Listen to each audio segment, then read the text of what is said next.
What's up, everyone? Welcome back to Storytime with Uncle Reddit. My name's John, and this is r/Tales from Tech Support. I say it every week. Fell off the wagon again. Got really busy with stuff, and really no excuse other than I just let myself get busy with other things, and life got out of control. Mostly my own doing. We've got chickens now. I don't know if I said that before, that I was getting chickens. We went camping. We had a funeral the week before. Yada, yada, yada, all that stuff. But we're growing sprouts and starting seeds for the gardens.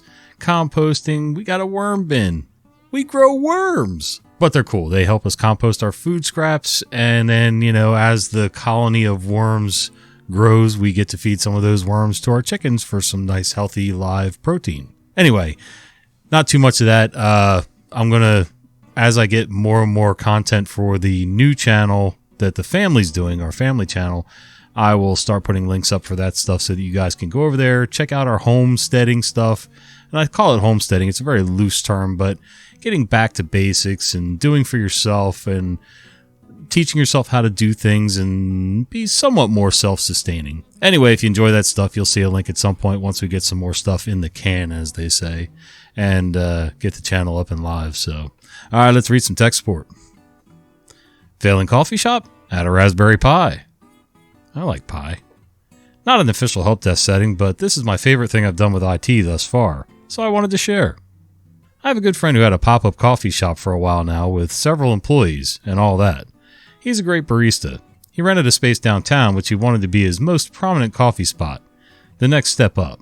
He struggled quite a lot at first, and people rarely stayed even though it looks incredible and is comfy. I suggested he'd set up a media server. Maybe if you had more ambiance it would help. His only objection was the price, so I offered to set him one up with a Raspberry Pi I had laying around. I took an hour-long coffee shop ambience background noise and put it really quietly behind the music he figured they should play.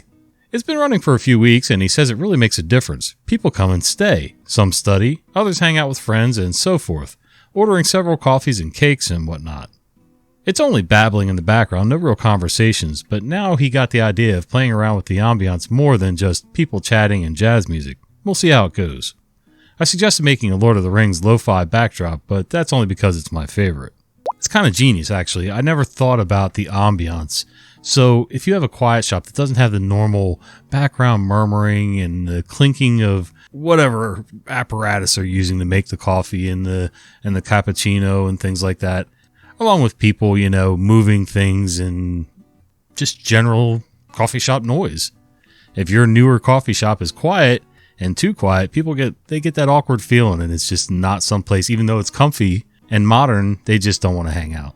Wonder if I could do a soundtrack of ambient noise to keep my kids near where they need to do some work and chores. I'll have to work on that. I need bigger emails. I work for a tech company with a contract for a big, scary government agency. We manage multiple systems at level 1 and triage escalations to other contractors for higher support for tens of thousands of users across the country. My calls can range from, I forgot my password, and Skype can't find my camera, to troubleshooting backscatter X-ray rigs.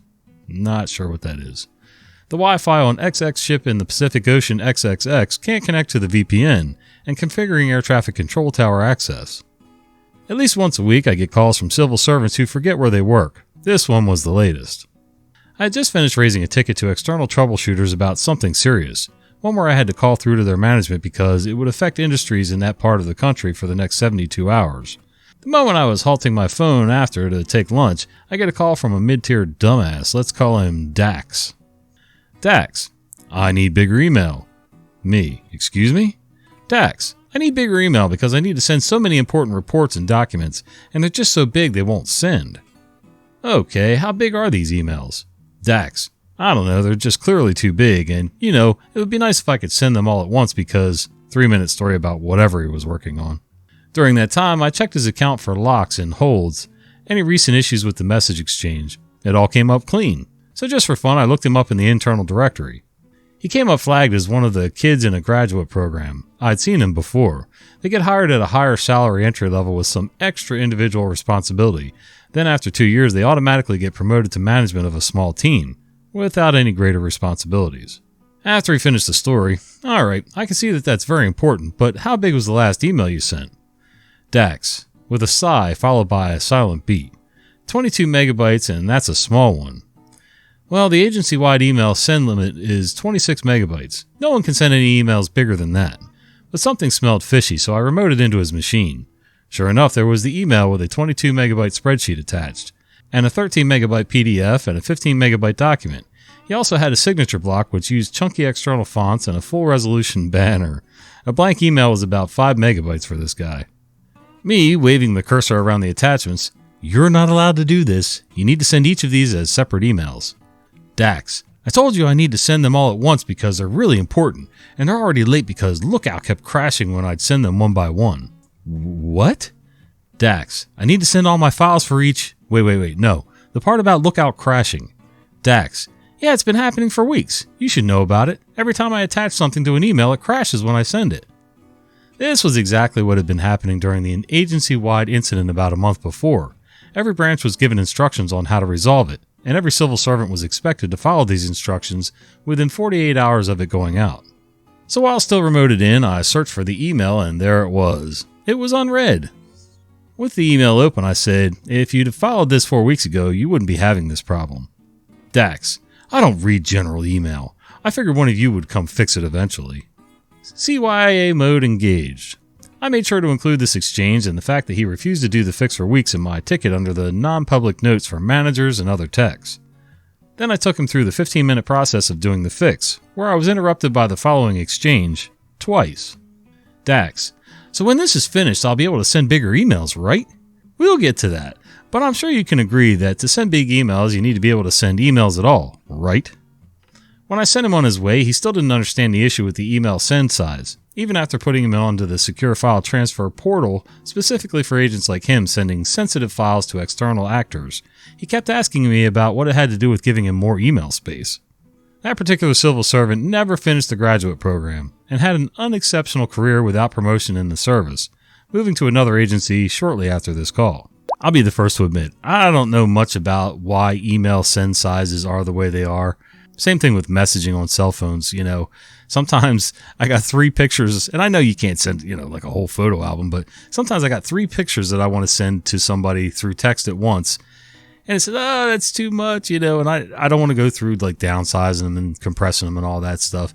So I got to send 2 and then send the third one, but it's really not a big inconvenience. It only takes 2 seconds to do the whole thing. But yeah, it is what it is. And, but I'm not in a position where I really need to know this stuff, so. My IE is kind of slow. Way back before Y2K, I was working for an MSP. One of our customers was complaining that the receptionist PC was slow, and I got tapped to venture out past the M25, London Orbital Motorway, and deal with it. You'll remember how a lot of websites and dial-ups would have their own menu bar that could integrate into early versions of IE, usually from ISPs with extra functions for their clients. Well, other companies got into the habit of doing this. You could have them stacked. A full 50% of the IE display was full of these extra menus. I got rid of most of them and then dug deeper. Pop-ups galore. Most of them just annoying, some of them insidious and resistive to removal, except when using dark arts. Then we get down and find that the person likes Christmas tree lights resident that stays there. Remove that. Then we get down into the fun of their mailbox. This was Outlook Express. They have kept every single email. The mailbox is called Reception and it's got years of history. All of it vital to the business, yet strangely not backed up.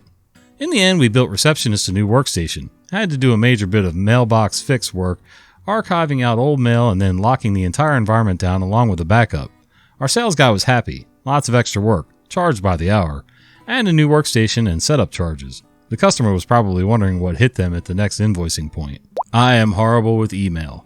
I don't delete emails. I think about a year and a half ago, I finally started going through all of my Gmail accounts, and I have a lot of them. The one email account that had the most was up over, I want to say it was 100,000 emails, and probably more than 60% of those were probably junk. So, rather than going through one by one, I set a couple rules, a couple filters, and went through and deleted big swaths of them at the same time. And I got it somewhat cleaned up, but I haven't touched them since. So, Yeah, something I got to work on. A quadruple broken contract is actually impressive. So I'm working in governmental service, and we have a service agreement with another government agency. We're a state agency and them a newly formed federal agency. So we provide support for them until their IT gets up and running, which hasn't happened for 2 years now. And every time someone from that federal agency calls, we're all annoyed because they see themselves as superior for some reason and nobody likes to get yelled at. So we usually draw matches to figure out who must answer that call. That day, I was unlucky. It was one of their higher ups in HR. Hello, how can I help you? You effing idiots. Why doesn't Mr. X have his PC yet? He can't work. Excuse me? Who? I can't follow. The new one, you incompetent butt. We don't know about a new employee at your site, so we need an official info. Give him the darn hardware. I can't do that without official information, according to paragraph 12 of our cooperation contract.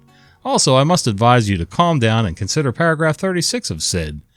12 states the need for official information to get stuff, and 36 allows the one-side cancellation of the service, in case of a loss of professionality or threats towards somebody. I don't care. Do it, you so-and-so. At that point, I just put him on hold, looked at my colleagues who heard him scream through my phone across the room. I'll give him to the boss. I'm not getting paid enough for that stuff. Back on the phone. Sir, I'll put you through to our boss, and you can get that done with him.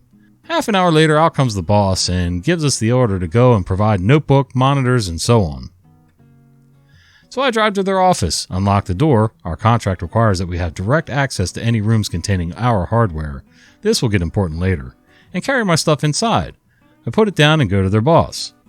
Hello, I'm here to provide hardware for Mr. X. What? Who? Why didn't you announce yourself? He then physically shoved me out of their office and slammed the door. Now annoyed, I just shrug and drive back to my office. My boss asked why I was back so fast. I tell him the story and he just rolls his eyes. I'll call them. A bit later, he orders us to go back the next day, already late on the current day, and finish the job. The next day I drive to find out they let the locks get changed and I can't enter. My boss calls them again and gets the answer that we wouldn't be allowed in anymore because we would disturb their work. After that stupid phone call, we shut down their entire server rack. Their boss called me a minute later.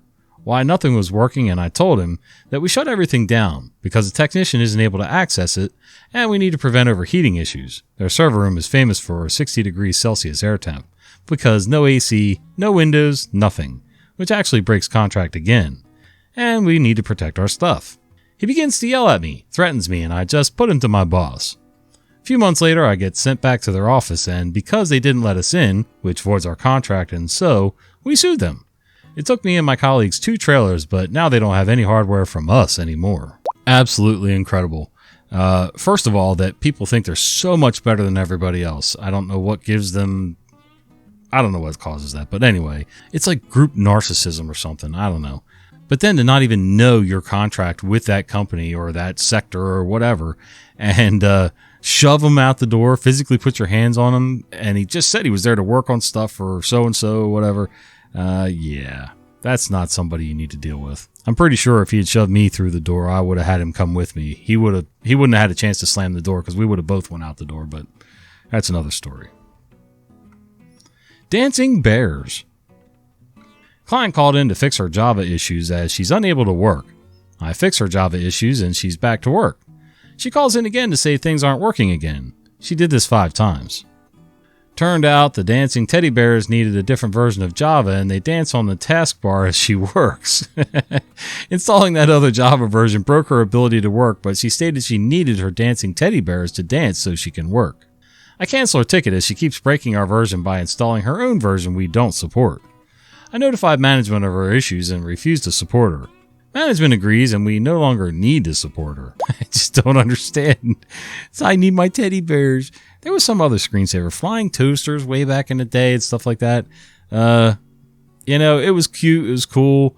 I didn't even mind Clippy, the paperclip, the helpful paperclip, once in a while. After a while, though, when I started learning how to do things, he just really kind of grated on me, but I didn't need any of that stuff. If I can do my work and have something fun going on, great. If the fun stuff doesn't work, I still need to do my job. User couldn't refill the paper in the Xerox correctly. So I had a support ticket. Printer won't print. Just makes noise and says there's a jam, but there is no jam. Lovely ticket, full of important details. Lots of things I don't have to assume. It's powered on, it's connected to the network, it isn't on fire, it's most likely jammed. I walk to the printer and it's in jammed. I start poking around for the mother of all paper jams and find none. I shoot the printer a test print and it spools up and nothing comes out, followed by nothing and the paper jam message pops out. I open the paper tray and there's a brand new ream of paper. Oh, I see where this is going. A still wrapped ream of paper. I tear the package open and I clear the printer queue before I reload the paper into the feed tray. I print a 3-page blank document and then print off a sign that says, "If you're unsure, do not attempt to change the toner or paper," and hang it on the printer. While I'm finishing up, a young woman who looks just out of high school or college asks me, "Did I break the printer? Am I going to get fired?" She looks like she just ran over the boss's dog. No. Just don't try to do anything yourself. Just let IT handle or someone who knows how to do it already. It doesn't involve decaffeinating a laptop, or deferring a PC, or devirusing a hardware so it could be much, much worse. Or even worse, deroaching a PC. Ugh. Could I have showed her how to refill and or change the paper in the Xerox machine? Sure, but is it really a good idea? Probably not. Although, people have to learn at some point how to do things, but if it's not your responsibility, that could be a touchy thing. You kind of want to be careful not to step on anybody's toes. That's like, teaching other people's kids about the birds and the bees. You could do it. You might even do a better job than the parents. But is it really a good idea? Probably not. All right, guys, thanks for hanging out with me today. And if you enjoyed this, do me a favor. Click like, subscribe, share with your friends and family. And don't be afraid to leave comments and shoot me an email once in a while to let me know that I'm slacking and I really need to get another darn episode out. All right, guys, until next time, do me a favor and click this video right here. I think you're going to enjoy it. See ya.